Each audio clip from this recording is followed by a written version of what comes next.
Hi friends, आज हूँ Sunday. Sunday रे मुझे कौन बनी लंच रे आपण मान गोटे कुन्नी वीडियो नहीं कि आसी। ये देखंतु बर्तमान मु लंच थाली रेडी करुच्ची। भात को ये बाढ़ी देली, तापरे मु चिकेन बनई चिकेन तरकारी ताकू ये बाढ़ी दबा। आपण माने संडे रे आज कौन बनी मते निहाती भाव कमेंट रे कहिबे।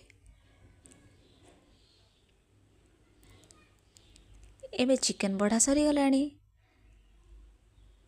तापरे एबे मु कौन बनी देखो टिके आंबुल मु खटा बनी कहीं आपण मैंने तो जानी जेकोसी नॉनवेज आइटम रे खटा टिके ना खावाई जमा भी इच्छा हेनी।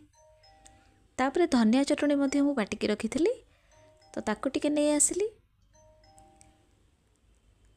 आ सबुठु आमर खाइबारे बेस्ट राजा होचंती लुण लंका पियाज, ताकू मध्य नहीं आसली। एबे देखो लास्ट में गोटे बहुत बढ़िया भजा करी सिंब भजा, ताकू मध्य नहीं आसली। ये हूँ लास्ट पापड़। तो ये तुम ए लंच स्टार्ट हो लंच थाली मुझे देखईदेली। आपण मैंने कौन बनी मते निहाती भाव में कहे। आ मो लंच थाली केमिति लगिला लाइक करेंगे, कमेंट्स करेंगे। Thank you.